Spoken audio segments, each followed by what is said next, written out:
Assalamualaikum warahmatullahi wabarakatuh. Selamat siang ya atau selamat sore ya buat teman-teman semuanya. Khususnya yang selalu menantikan video terbaru, updatean terbaru dari channel Susi. Kan ribuan terima kasih buat teman-teman semuanya, terutama yang hampir setiap hari mensupport atau mendukung tentang channel Solusi Hutang gitu loh ya. Jadi saya ucapkan terima kasih lah. Mungkin di awal video selalu hampir setiap hari saya ucapkan terima kasih buat Anda semuanya, karena memang semua ini itu berkat dari Anda semuanya gitu loh.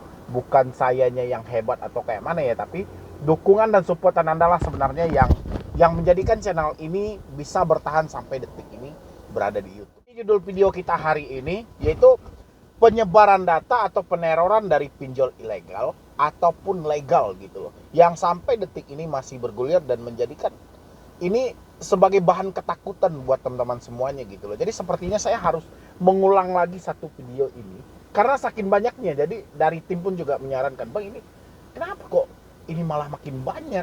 Semakin banyak pinjol ini yang viral tentang aksi-aksi mereka, salah satunya dari guru kemarin gitu loh. Atau ada aksi tindak pidana lainnya yang orang yang jatuh tempo habis itu melakukan suatu tindak pidana terhadap karyawan Alfamart gitu loh ya. Tapi justru makin banyak gitu loh, bukannya makin sadar gitu ya. Tapi ini yang mau saya bahas hari ini, yaitu risiko dan kekuatan sebenarnya dari pinjol itu apa gitu loh. Anda jangan panik yang terlalu berlebihan, dan Anda simak ini nih sampai habis. Silahkan disupport dulu yang belum. Terima kasih ya. Jadi gini, berbicara lagi kita ke pinjaman online gitu loh ya. Jadi kalau untuk pinjaman online ini mungkin semuanya Anda sudah paham gitu loh. Apa sih sebenarnya pinjaman online? Pinjaman yang menawarkan serba instan, pinjaman yang menawarkan serba mudah, tinggal foto, kirim KTP, kirim data, udah segala macam, tidak perlu BI checking, tidak perlu berhadapan-hadapan, dana cair. Mudah, memang mudah. Tapi kesulitan yang Anda dapat sampai detik ini, semudah Anda mengajukan atau tidak? Ya. Justru Anda menangis saat ini. Menangis untuk keluar, menangis untuk lepas dari hal ini. Bagaimana sebenarnya gitu. Ya. Tapi yang saya nggak habis pikir, ya ini saya nggak habis pikirin ya. Saya berada di YouTube ini sudah lebih dari 2 tahun. Ya, yang berada di YouTube. Pasti yang saya bahas dari awal channel ini ada sampai sekarang yang saya bahas tentang pinjol. Ya. Cuman yang nggak habis saya pikir, begitu banyak ya kasus-kasus yang viral akibat pinjol, kasus-kasus yang booming mungkin tentang kejahatan-kejahatan dari pinjaman online. Justru makin banyak orang-orang yang gagal bayar di pinjaman online. Berarti masih banyak peminat dari hal ini. Ya. Dan biasanya peminatnya ini ketika mereka masih ada uang, ya, ini saya uraikan lagi sama Anda semuanya. Ketika Anda masih ada uang, lancar, sehingga Anda merasa seakan sudah dihipnotis. Ya. Sampailah akhirnya sebuah kementokan itu lahir dari kepala Anda. Mentok. Sudah tidak ada pilihan lagi. Ya. Noleh ke kiri tidak ada, noleh ke kanan tidak ada, noleh ke atas ke bawah semuanya sudah tidak ada lagi. Ya. Endingnya apa? Berinisiatif lah atau terbukalah pikiran dia, atau dia sholat dalam keadaan sulit. Ya, biasanya orang-orang seperti itu, dalam keadaan sulit mesti dia ingat Tuhannya gitu loh. Ada juga yang lupa sampai detik ini dengan Tuhannya. Dia sholat sehingga dia mendapatkanlah satu peluang. Dia masuk ke YouTube dan jumpa, ya, misalnya Medi Brony, dia jumpa di YouTube atau Solusi Hutang ataupun channel lain, ya. Dengan disitulah dia mulai komentar, "Aduh, kalau seandainya dari dulu saya tahu dengan channel ini, pasti saya tidak akan seperti ini." Ya. Seandainya dari dulu saya mendapatkan informasi ini, saya nggak akan paham itu. Ucapan satu penyesalan, ya, ucapan suatu keraguan gitu loh, atau ucapan yang melampiaskan diri Anda saat itu. Tapi pada dasarnya Anda tidak akan berjumpa dengan kami kalau uang Anda masih ada. Ya. Mau dengan saya, dengan rekan-rekan yang lain yang ada di YouTube pun, atau teman-teman sesama memberikan motivasi, Anda tidak akan bertemu dengan mereka selagi uang Anda masih ada kalau Anda terjebak di pinjol. Anda akan ketemu dengan mereka setelah uang Anda habis. Ya. Itu. Dan sekarang Anda bertanya, ya, setelah Anda gagal bayar, setelah duit Anda habis, setelah sekian lama Anda mencicil, sekian lama Anda memperpanjang, Sekian lama duit Anda hambur-hamburkan, baru Anda bertanya, "Bang, apakah debt collector akan datang ke rumah?" Ini pertanyaan tidak pernah terlepas ini.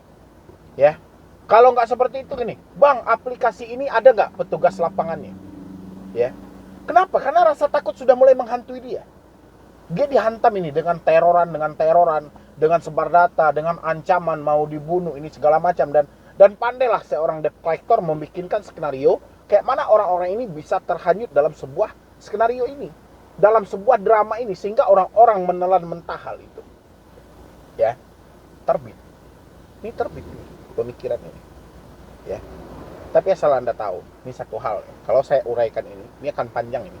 Tapi asal Anda tahu, semuanya buat teman-teman, baik Anda gagal bayar di legal, baik Anda gagal bayar di pinjol ilegal, ya. Baik itu terdaftar, baik itu resmi, baik itu tidak resmi sama sekali.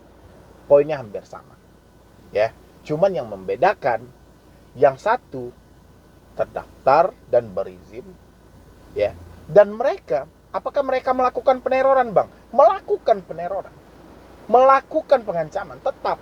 Tapi mereka bisa bersembunyi, ya, di beberapa hal gitu, ya. Memang tidak gampang untuk membuktikan satu hal itu, tidak gampang. Tapi kalau kita benar-benar ini bisa. Habis itu yang ilegal lagi, yang ilegal, meneror nggak, Bang? Mengancam nggak, Bang? Menyebarkan data nggak, Bang? Datang ke rumah nggak, Bang? Ya, mungkin semuanya sudah paham dengan jawabannya gitu loh. Ya. Yang namanya pinjol ilegal, ini kita bahas yang legal dulu. Yang legal sudah kita taruh dulu sebentar ya, sebentar aja. Yang ilegal itu saya sampaikan kepada Anda. Kekuatan mereka satu-satunya, ya, ini kekuatan mereka satu-satunya nih. Ya, yang ilegal itu data. Itu satu-satunya. Kekuatan mereka. Ya. Jadi kalau sudah data Anda yang ada sama mereka, otomatis semuanya akan bergulir. Teroran, sebar data, ancaman. Apakah mereka akan datang ke rumah, Bang? Mereka tidak akan datang ke rumah Anda. Ya. Anda lihat lagi video saya dari 2019, 2020 sampai sekarang. Saya menjelaskan itu. Sebenarnya Anda mungkin sudah paham mungkin pinjol yang ilegal itu seperti apa gitu. Ya. Tidak akan datang, tapi yang saya herankan, kenapa orang-orang yang gagal bayar selalu menakutkan diri mereka sendiri dengan debt collector datang ke rumah. Ya. Pada dasarnya nih ya, teroran, ancaman, hinaan, dan menakut-nakuti itu pasti lahir dari pinjol ilegal. Sekarang kita ambil ke pinjol legal, ya. Ini juga banyak yang terjebak di pinjol-pinjol yang baru terdaftar. Ya, kita tidak ambil dulu yang sudah berizinnya, yang berizin kita taruh dulu. Yang terdaftar. Yang terdaftar ini, ya, ini yang terdaftar ya. Sebagian dari itu, pinjol yang terdaftar ini rata-rata mereka melimpahkan untuk penagihan mereka atau mengkuasakan suatu penagihan mereka ke satu PT yang isinya semua penagih hutang. Ya. Tapi hebatnya sekarang ketika mereka melakukan suatu pengancaman, ini hebatnya sekarang nih ya untuk pinjol yang terdaftar. Hebatnya sekarang mereka ketika melakukan pengancaman tidak menyebutkan lagi nama aplikasi mereka secara terang-terangan. Ya. Mungkin ini sudah disetting. Ini sudah disetting sedemikian rupa supaya apa? Supaya ini tidak ketara. Kalau kita fallback ke beberapa bulan yang lalu, mereka rata-rata semuanya menyebutkan, saya dari aplikasi ini, saya dari aplikasi ini, saya dari aplikasi ini. Kalau sekarang tidak lagi. Saya akan culik anak Anda, saya akan santet Anda, saya akan bunuh Anda, ini segala macam, tapi tidak mau menyebutkan nama aplikasinya. Ya. Dan dia sengaja untuk memberikan Anda ruang untuk meraba-raba sehingga Anda bisa berandai-andai. Contoh, ada satu chat, ya, saya nggak munculkan chatannya. Ada satu chat yang ngirim ke saya. Dia diancam, ya, diancam sama debt collector dengan anak dia mau dijual, ya, atau dia mau diserang lah, atau didatangi ke rumah dengan akan terjadilah suatu bentrok fisik atau hal sebagainya dengan ancaman kekerasan, ya. Tapi ketika si debitur ini bertanya, Anda dari aplikasi mana? Si debt collector nggak akan mau menyebutkan nama aplikasinya. Dan si debt collector biasanya akan menelpon Anda via WA. Ya, karena sangat sulit orang-orang merekam panggilan via WA. Kalau dia menelpon dengan cara telepon biasa, orang-orang pasti akan menelpon suatu panggilan mereka. tapi mereka gunakanlah menelpon via WhatsApp, sehingga orang-orang agak sulit untuk merekam. Ya, otomatis kita menggunakan aplikasi lain dulu untuk merekam gitu loh. Barulah di dalam rekaman tadi itu, ketika mereka sudah nelpon dengan via WA, baru mereka menyebutkan saya dari aplikasi ini, saya dari aplikasi ini. Ya, ketika ini diadukan, ya, diadukan misalnya kita minta konfirmasi lah misalnya. Oh ini gimana dari aplikasi ini? Aplikasi itu tidak akan membenarkan terjadinya suatu pengancaman atau teroran dari debt collector mereka, karena mereka beranggapan gini. Saya atau kami misalnya, kami kalau menelpon atau menagih, pasti kami mempunyai foto dengan logo kami sendiri. Ya, kayak gitulah cara mereka. Itu untuk yang terdaftar. Sekarang kita naikkan sedikit lagi untuk pinjol yang berizin. Ya, hampir juga sama. Ya, tapi ini lebih ketutup. Main mereka lebih ketutup di posisi ini. Lebih ketutup, mereka juga akan mendesak Anda. Mereka juga akan meneror Anda, tapi sebagian mereka akan bersembunyi di balik samaran-samaran. Misalnya, kami dari debt collector ini dikuasakan oleh pihak pinjol ini untuk menagih Anda. Ya, biasanya cuma seperti mereka menggunakan kata-kata kasar, biasanya mereka juga tidak akan mau menyebutkan mereka dari aplikasi mana. Biasanya dia cuma meneror Anda. Otomatis Anda dong yang paling tahu. Kan Anda yang ngutang, dia nyuruh Anda meraba. Ya.